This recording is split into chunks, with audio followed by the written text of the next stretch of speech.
Good morning, everyone. My name is Allison DeGuide, and I'm with the Illinois Restaurant Association. I'd like to thank you for joining today's webinar, Pristine Patios, your guide to cleanliness and pest control. Today's webinar is being broadcast in English, Spanish, and Mandarin Chinese. To listen in Spanish or Chinese, please use the interpretation button in your toolbar. This webinar is being presented by the Illinois Restaurant Association in partnership with the Cook County Small Business Source. The Small Business Source connects small business owners with expert guidance and support. Services include no-cost business advising, resources, and events that connect small business owners with a community of advisors. For one-on-one business advising, sign up at cookcountysmallbiz.org. The Illinois Restaurant Association remains a resource to you. We send regular email updates with what you need to know, and you can sign up for those on our website. For today's webinar, you can use the Q&A button to post your questions at any time during the presentation, and we'll do a Q&A session at the end. At this time, I'd like to introduce our panelists. We have Adam Behrens, Senior Corporate Account Manager, Terrence Conley, Technical Service Group Leader, and Laura Urich, Senior Technical Account Specialist.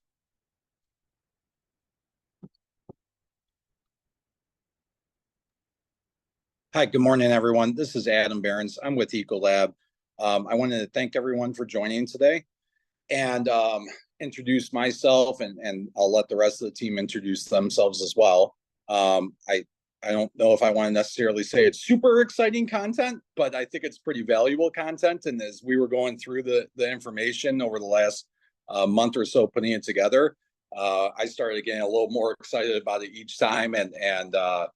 So I hope there's a lot of relevant and helpful information being shared today that you guys will be able to use and put into practice. So with that, Laura, if you want to introduce yourself first, and we can go down the line. For sure. Thanks, Adam. Hi, everyone. My name is Laura Urich. I am a Senior Technical Account Specialist from Ecolab, here to join everyone today to talk a little bit from an R&D side about how to best operate your patio from a surface hygiene and cleanliness perspective. Terrence, would you like to introduce yourself next?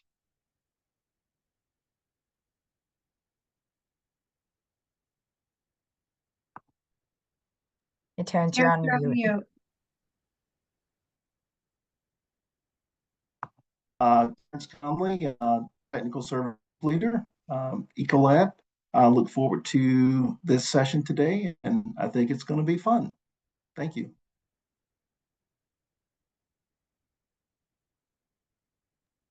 Awesome. Thanks, guys. Laura, do you want to just jump right into it then? Yeah, for sure. Allison, if you want to progress the slides, we can get started. So we are here today to talk a little bit about outdoor dining as an experience and the best way that you can look at operating your patios to ensure that you are providing clean and safe spaces for all attendees of your patios to dine at in these nice months where we're starting to get the weather where everyone wants to be outside. So I wanted to level set a little bit with some of stats on just outdoor dining in general. The first thing that when we think about outdoor dining is thinking about the different areas of the country and the different availability of outdoor dining. This is something that became much more prevalent throughout the pandemic. We saw a lot of places putting up patios that maybe didn't have them before, taking advantage of any outdoor space they could, because it became a giant demand for people to eat outside and provide that level of safety just from having that outdoor space. But that demand hasn't necessarily gone away with the pandemic starting to be a little bit more of a normal day-to-day operations as it is today. So some stats that I pulled from the National Restaurant Association on patios in general. About 65% of restaurant operators across the country say that they offer some sort of outside dining space, and that's across more of a select service as well as a full service sit-down restaurant. And this is up from numbers that existed pre-pandemic, and the trend continues to rise as well. People are looking to make patios out of any outdoors space that they have available, and really prioritizing having that space when they're setting up new locations, even in states such as Illinois, where the outdoor seasons might be a little bit limited. And that brings us over to our next bullet there that says, Yep, still on the slide. Sorry. And that brings us over to our next bullet on taking advantage of the weather as we can. So only 30% of restaurant operators report that they're actually able to keep their outdoor spaces open year round.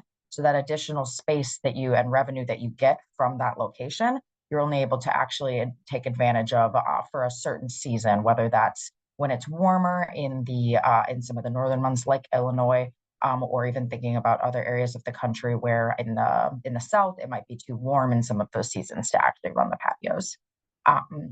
So we want to make sure that we are running as efficiently and as safely as possible to make sure that we're utilizing those spaces as best as possible. We also we want to make sure that we are doing that so that we are driving the profits that you can see from those spaces of that additional seating. So you see that stat on the bottom left corner there, 35% of operators have said that their outdoor seating accounts for more than 40% of their average daily sales while they have that outdoor space operating. So it's a very big driver of having guests being able to sit out there, especially if you are able to provide large seating spaces where you can very significantly increase the capacity of your restaurant in a single shift. And then the last call out that I wanted to make on the bottom there is we are seeing a lot more states start to really push for those pet friendly spaces across all industries, but that's not and the restaurant area is not immune to that. So the FDA actually amended the food code in December of 2022 that they allow for pets in outdoor dining spaces where they are approved on a state basis. So on a state by state basis, different locations might allow for having pets on those outdoor patios, but that is something that previously had been not recommended to have pets in areas with kitchens that are prepping food. And we are now starting to see it become a lot more prevalent at your everyday restaurants. So making sure that we also have the proper cleaning procedures to allow a safe space for pets and for the other diners in a space with pets. So I'm going to be going through some general cleaning tips for your patio, and then I will be turning it over to Terrence for the second half of the presentation where he's going to go over some of our best practices from our pest team, which is usually the most exciting part. So I'll try and get through the regular sanitization in a timely manner to leave plenty of time for the exciting stuff. So the first call out that we wanted to make up front, and this is not just for outdoor spaces, this can also apply to indoor spaces as a general just best practice reminder here, is table sanitization is one of the biggest things when turning tables. So this is something that procedurally we often see doesn't get fully followed as people are turning tables. Ecolab, from our expertise on the food science side of things, we always consider a table surface a food contact surface. So that means when clearing that surface, we want to make sure that we're using a food contact sanitizer so that we are properly cleaning that table for the next guest who's going to be dining there. So our general procedure that we recommend is that you first start by clearing the surface of any extra debris. And then we want to make sure that we're using a multi-purpose cleaner step to get to that surface first. And then we would have a rinse with water if it's needed, if you don't have a multi-cleaner sanitizer product. And then doing that food contact sanitizer step at the end. This is something we often see those first two steps missed a lot. And it's important to make sure that we are prepping that surface in the best way possible for that food contact sanitization step. So that we are actually getting those contact times and killing anything that might be on that surface from that food contact sanitization level. When you think a little bit more specifically about outdoor spaces with tables, there's a little bit more that you have to think about that might be on that table when you're clearing it. You might have dirt if you have more of a direct outdoor patio that's in a dirt area. You might have leaves or other debris that's blown from nearby trees or other foliage. You might have insects or that have crawled up onto the surface. And additionally, things like if it's been raining, you might even get standing water on those surfaces. So one of the main things that we want to think about with that is really, really looking at that first step of clearing the surface with that debris up front, just to make sure that we are properly prepping that surface for the sanitization. And then additionally, we can look at the potential to use a multi-surface disinfectant if it is needed as well. If you think about something like maybe a bee flew onto someone's table and they decided to kill it with something on the table surface. If we have something like that there, maybe we want to look at introducing a disinfectant as that first step with that multi-purpose cleaning, just to make sure that we're getting those higher levels of virus claims before then going to that food contact sanitizing step. But that should always be what we end with. Another thing that we want to think about with a patio is where we are putting our chemicals. So you think about the different times of day, you're going to have sunlight in different areas of your patios. Sometimes we have a little bit of a covered space. Sometimes it's going to be a little bit more open to the elements. So we want to make sure we're thinking about that when we think about where we are storing the chemicals that we're using to clean those surfaces that people are eating off of. So best recommendation would be to actually look at storing a product either right inside the door that you use to get out to the patio so that it's easily accessible but well sheltered, or if you have a well-covered area on the patio where you can make sure it's stored. But a couple of the elements that we really want to make sure we're thinking about when we're storing those is if you're using something like a Sani bucket, that's a very large open reservoir. If there's any sort of weather in terms of rain or in terms of debris, dust coming with wind, that we don't want to be soiling that Sani bucket quicker than we need to be. So keeping it in a well-sheltered area away from the regular elements of outdoors would be very helpful for that aspect. And then additionally, when we think about the way that the sun's going to hit at different times of days, very direct sunlight on chemicals is something that we would want to stay away from, just for making sure that we're maintaining the efficacy of those chemicals as long as possible. The recommended guide for that is maybe you just want to have your test strips for your sanitizer and utilize that more frequently if you are storing your chemicals outside. But keeping them inside will allow you to really keep the longevity of that sanitization for as long as possible, so you're having to do less frequent change outs. Another thing that we want to think about with the patios, so when we think about table bussing, this is something that becomes really important.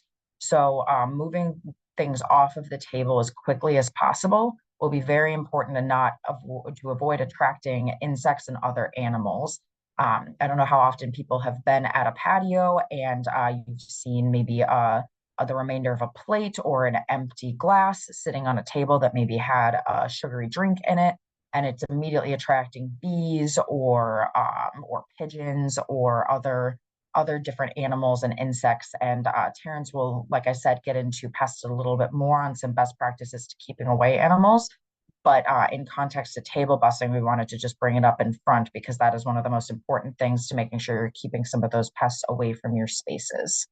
The other important thing when thinking about table bussing is we talked a little bit in the last slide about the elements hitting the chemicals and wanting to make sure that we keep those shielded from things like sunlight as much as possible.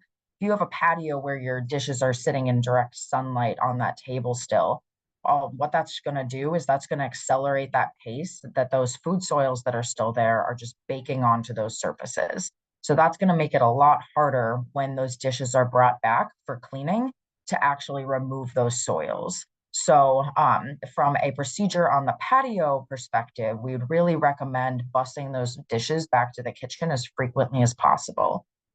If you are utilizing something like a bucket where you store your dishes out on the patio and bus and then bring that back once you have a significant amount of dishes in there, make sure that you also try to store that outside of direct sunlight and that you're bringing it back to the kitchen as frequently as you are able. Obviously, staffing, it gets very busy, but as often as you are able to carry that back and get that into the kitchen as quickly as possible will really help with that cleaning in the long run.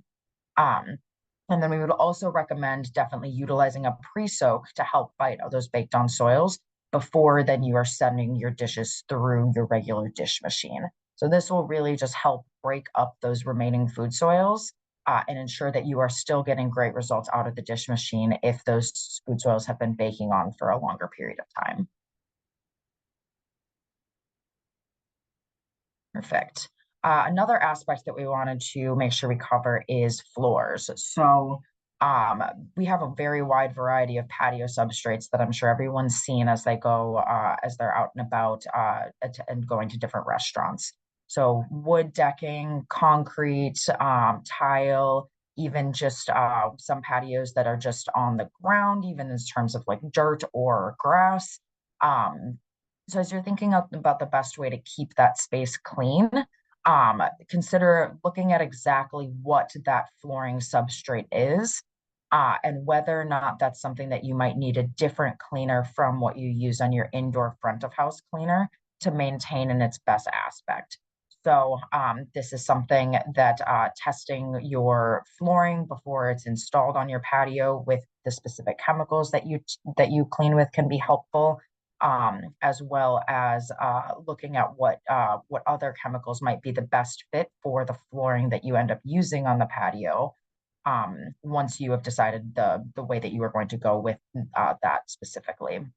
Um, and then similar to the tabletops, you might end up with a lot more debris on those patios, especially you think about the fall. We've got a lot of leaves falling down. So when you are doing the cleaning of an actual patio floor, making sure to remove all debris before cleaning. This is a procedure that probably doesn't need to be run as frequently as maybe some of the inside walkways or the kitchen flooring, but at least looking at when it starts to look a little bit dingy is when you're generally going to want to go through, and depending on your flooring substrate, use a cleaning procedure. If you're operating on something like a tile, you're probably going to be cleaning it pretty similar to your indoor floors.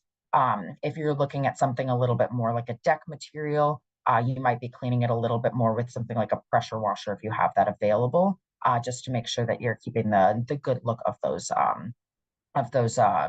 surfaces. And then additionally, with your inside floors, this is an area that we don't as much think about with patio procedures. But when your patio is open, you're going to have a lot more people coming in and out of those entry points to and from the patio, both staff and restaurant goers.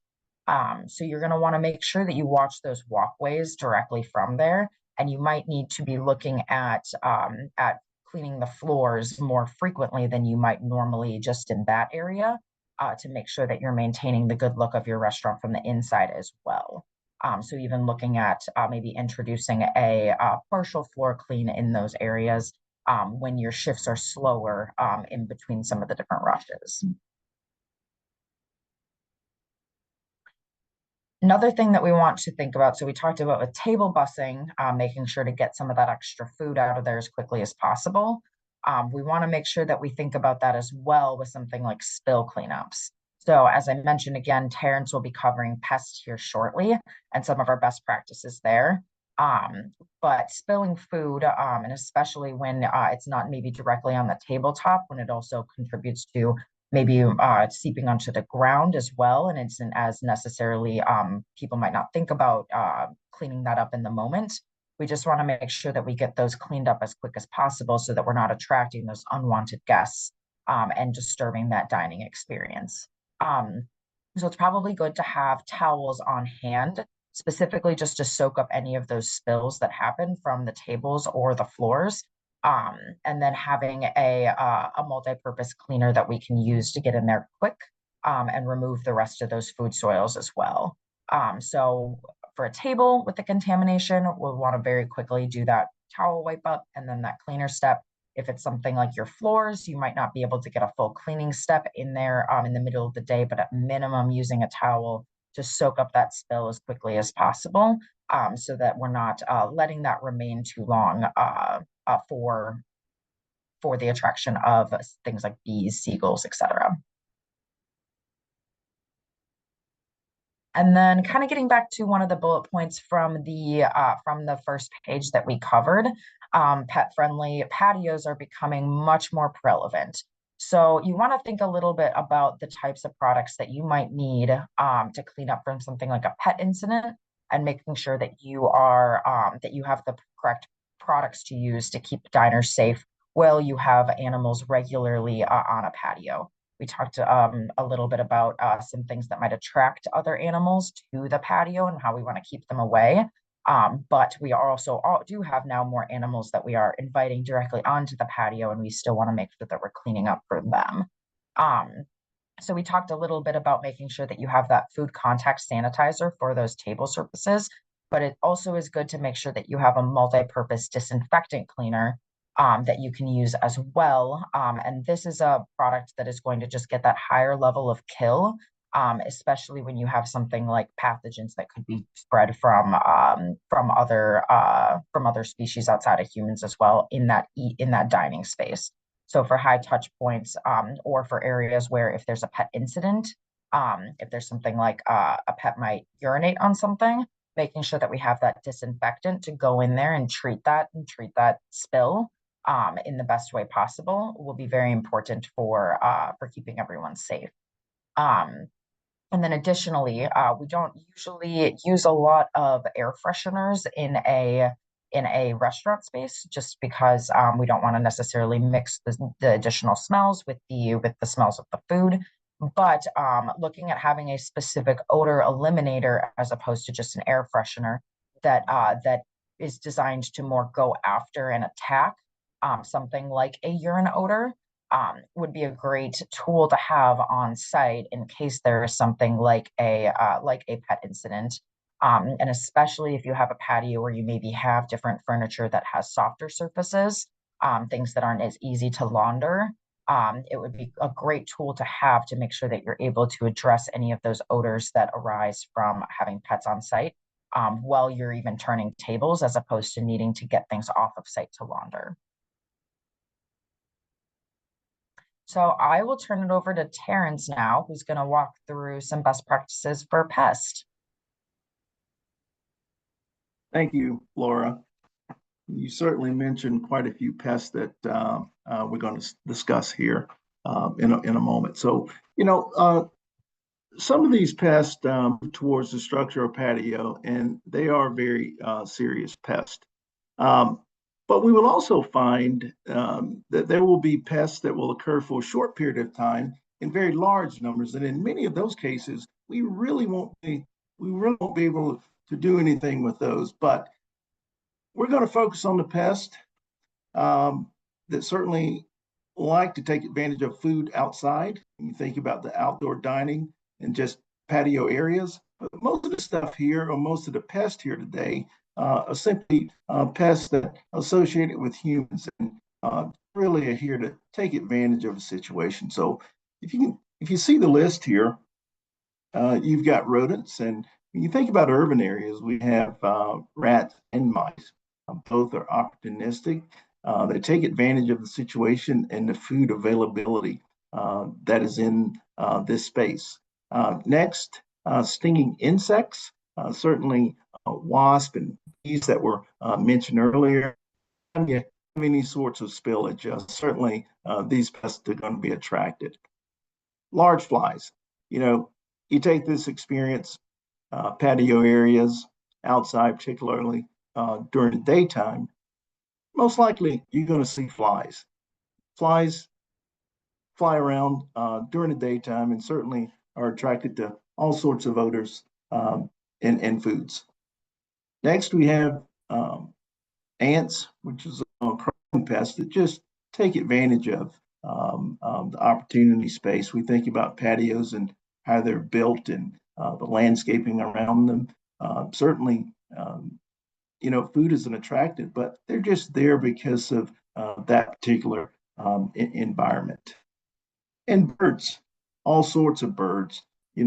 Seagulls mentioned earlier, but think about pigeons, sparrows, starlings, all sorts of birds, and bird droppings are certainly a concern. So when you think about turning tables, bird droppings can certainly play an aspect in this particular space.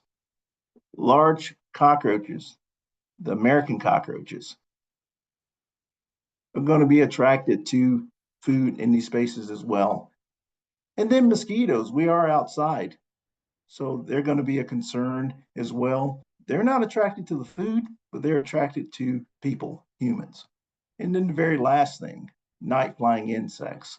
So moths, and there's some other pests that we'll talk about as we go through here. But we want to just ask ourselves, I want you to be aware of, with this, it's all about thinking about the space here.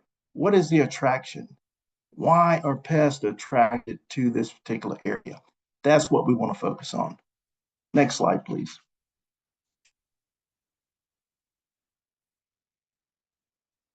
All right, so when we think about pest prevention, and you can see on the screen here, you can go on the line from sanitation to air movement, et cetera. But I want to go over the top practices here to reduce pest activity. Now, this will take care of everything, but remember, we are outside. So I want to take a moment here, first explain the picture that you see here. You have a mall setting, and you see a few arrows to the bottom right of the image here. And this is a patio area. And with this, you're going to have daytime seating, daytime dining, as well as nighttime dining. And with that, we're going to have different types of pests. And we want to talk about those different types of pests and the problems. And certainly, once we go from day to night, there are going to be different types of problems. You think during the daytime, we're going to have lots of flies, for example. They fly a lot during the day, but at night, they don't fly. But there are other pests that will increase. When you think about rodents, they like to move around in the dusk to dawn area, but focusing on dusk, when it gets dark, you tend to see more rodent pressure, certainly in urban areas and in the areas of outdoor dining and patios. Also, mosquitoes tend to increase as well. And again, with the mosquitoes in these areas, they're not interested in the food, they're interested in people. So I want you to keep in mind here, the time of day will play a role as far as the different types of pest activity that you're likely to experience outdoor dining areas and patios. Next. All right, so I have a couple of case studies here, and we have an example of peanuts. And we had a situation where restaurant has a culture of having shelled peanuts on tables, and you can imagine with that, there's just lots of spillage and lots of peanuts. You think about it on the ground, inside as well, but think about the dining area. But it's all about the culture is why this establishment has peanuts. And so rodent populations tend to increase in situations like this. So in other words, it's just an opportunity. So the situation here in this particular case study was to simply reduce the peanuts. We didn't want to get rid of the peanuts, but we wanted to bring awareness to this situation here. Maybe you could serve peanuts, but maybe in smaller containers or smaller sizes. And you think with that it's going to make for easier cleanup. We don't have as many, and also faster cleanup as well. So just really looking at the different portion sizes here. Maybe we're changing the culture. Instead of eating peanuts inside and outside, maybe let's just focus on peanuts on the inside of the facility and not outside. If you think about outside and have a lot of shelled peanuts and peanut shells and just peanuts in general, we're certainly going to have a lot of pests being attracted to the facility. But just making that slight change, or those slight changes in the behavior, really minimized pest activity moving forward in this particular situation. Next.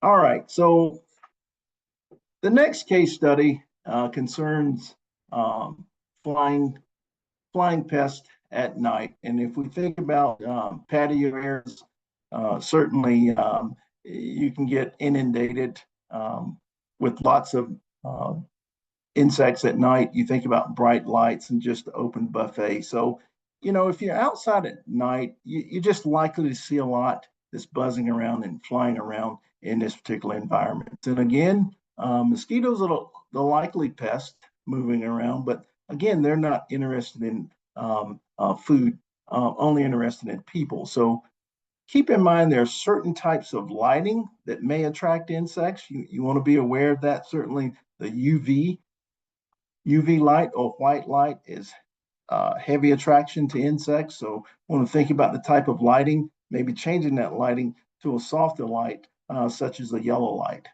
In this particular picture, you have swarming around mayflies. And these are insects that tend to emerge springtime of the year. And there's not a lot that we're going to be able to do in this situation. They're emerging from a body of water, likely a stream or a lake or a pond. That's something that we can't move, nor can we remove the outdoor dining area. But if we know this, maybe we're not trying to serve food when this event is occurring. So just changing that particular behavior moving forward can help us in this particular situation. So that would be the solution, knowing that the situation will pass, and we need to know that moving forward. Next slide. All right, so this is the year of the cicada, and certainly I wanted to take a moment to talk about these insects. Certainly, they've been in the news lately, and I just want you to know these insects are short-lived, and this activity is likely to only last for a week or two. I also want to let you know that from a pest standpoint or pest service standpoint, there's nothing that can be done to stop them. They're just going to go through their cycle. So should you be worried? Well, from a food safety standpoint, you should not be concerned. They do not infest structures or survive inside of buildings. They don't bite or sting.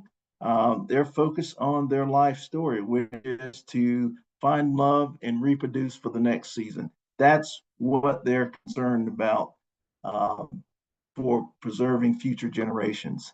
They'll be around for a few weeks only. That's it. And then they're going to move on. They will be found in large numbers. So you think about parks and areas with older trees, you're going to see a lot of activity, and they're going to be very, very noisy. Certainly, we've already had a few cases to where the noise has increased, and we've had some calls regarding that. But these are very, very large insects, and so they may land on you. You may see them, but they're very harmless. And just note that this too shall pass, and should only be a minor interruption in your life, probably about a week or two. Next. Awesome. Thanks, Terrence. That was awesome. Thanks for walking through a bunch of our pest practices there. So a couple final takeaways, and then we'll get to some Q&A. Just when you're running your patio, the best thing that you can do is having the right products on hand to help solve the issues that you are going to see out on the patio. It's a unique space as opposed to your indoor space, and you might need some additional tools to help solve the issues that you are going to see out there. And if there's one takeaway, treating messes as quickly as possible to avoid those unwanted visitors that we talked about a little bit across both myself and Terrence is one of the best things that you can do to make sure that you are maintaining that environment of that space. And helping your patio thrive in the warm months is good for your restaurant's business. So we want to be as great of a partner to you as we can be in that aspect, and making sure that you're able to efficiently run that for the limited months of warm weather that we get in the Midwest as a season. And if there's nothing else, we can turn it over to Q&A. I think, Allison, I don't know if you want to read off from the questions that are coming in the chat. Yes, thanks so much. So the first question is, every year we get a lot of ants. What are some things we can do to get rid of them? Well, as far as ants, I think first things are first, and we just talked about cleaning up the messes. We want to make sure that um, food is removed as soon as possible. Any sorts of liquids are removed as possible. Make sure trash cans are emptied. And from there, it's all about sanitation. If we clean and remove things such as food as soon as possible, we can certainly minimize pest activity. Um, if it occurs, we would like to know the pest type or pest ID, then we can prescribe treatment based on that, as well as the location of the pest. That can make a difference as well as far as treatment would go. Great, thank you. Our next question is, what food contact sanitizer is recommended? Yeah, I think that's a great question. When we talk about food contact sanitizers, there's a lot of different options. The most common ones that you see will be kind of a cloth-based sanitizer. These are great options and great for the food service space. If we had to recommend kind of the next level up in terms of food contact sanitization, finding a product that has both some cleaning and sanitization claims. So from Ecolab, we usually tend to recommend our product Sink and Surface as a cleaner and a sanitizer. So this allows you to use one product for those cleaning and those sanitizing steps that I talked about with that table sanitization, making it a little bit easier from a training perspective to keep track of one product. And it also eliminates the need for that rinse step in the middle with that water rinse before prepping for the food contact sanitization. So it also saves from a labor perspective. And with a product like that as well, we're also able to provide some of the viral kill claims that you would also get with a disinfectant. So really just taking that level of diner protection up another level would be our best recommendation. Thank you. The next question is, when it comes to table sanitation, am I able to keep rinse and sanitizer buckets or bottles outside at a service station? Yeah. So I think we talked about that a little bit in the presentation. I think you're more than able to keep them outside. I would just recommend trying to keep them as sheltered as possible. If you think about procedures for changing out a set Sani bucket, there's the testing requirement to make sure that your sanitizer's in spec. But then additionally, we also recommend change out anytime you see heavy levels of soiling. If you're leaving those buckets very open to the elements, you're just going to be gathering more potential for dirt and debris to come into those buckets, and you're going to have to do more frequent change outs. So trying to keep them as sheltered from that as possible, and then additionally keeping them out of that direct sunlight is also helpful for the longevity of the solution that you're going to have in those spaces. So you can definitely still store them outside. We would just recommend watching for that debris and then testing with your test strips as well to ensure that you're still getting that sanitizer in spec. Thank you. The next question, we seem to get so many flies in our outdoor dining space. Does Ecolab have any programs or products to help with this problem? Yes, we certainly do have programs to help with this situation.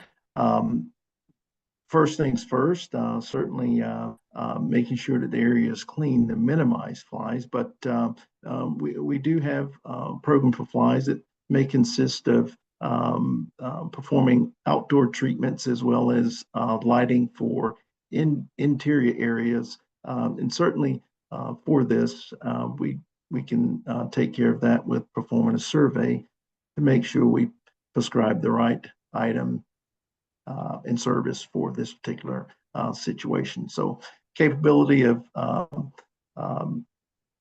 applying tools for the outside as well as the inside to intersect and minimize flies in that space. Great.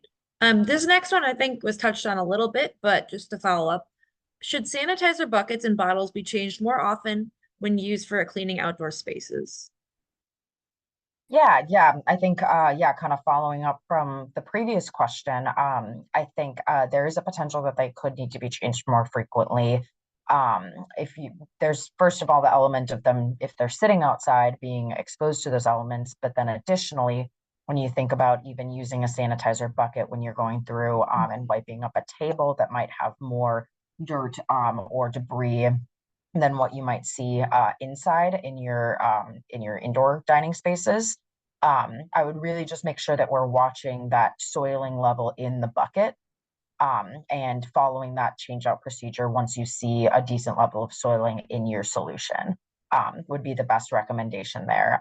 Also making sure that you're testing the solution. But yeah, with those outdoor spaces that that the additional dirt and debris that that could be getting into that bucket may require that faster change out just from even cleaning the tables, let alone from yes, where the buckets are sitting outside. Thank you. The next question, you mentioned the sanitizer buckets with quat. What if we use the Sani bar tabs to fill the red buckets? Yeah, that's a great question. The Sani bar tabs are most often going to be a dissolvable quat form of a sanitizer as well. So once that's in the bucket and you have your use solution, you're going to operate pretty much the same way that you would with a dispensed solution as well. So your procedures that you're going to follow will be relatively similar in terms of watching for that change out on the debris and the soil in the bucket, and making sure that you're testing to make sure that you're in spec on that as well. So from the perspective of the dissolving, that might be a little bit different than if you were using the diluted. But once it's in the bucket, I would follow the same procedures and recommendations as for a dispensed product. Great. And then this one again is a somewhat answered before, but just to make sure. In regards to the frequency of changing the red buckets, what is your recommended time? Yeah, I think that's a good question. So we usually recommend change outs on well, like I said, that the debris level in or the soiling level in the buckets. Additionally, making sure that you are testing your bucket and then changing out once you're out of spec from your test strips. So maybe testing that about once an hour. And then the bucket change outs itself, if you don't run into needing to change from either of those from those elements, probably about a 4 hour maximum before then just doing a change out automatically. Great, thank you. I think those were all the questions we had. So I would like to thank you all for attending and thank Adam Behrens, Terrence Conley, and Laura Yerk with Ecolab. I'd also like to thank the Cook County Small Business Source for their continued efforts to provide support for small businesses. Following the conclusion of this webinar, attendees will receive an email with links to the webinar recording and presentation. Thank you all for attending and have a great day. Thank you. Thank you.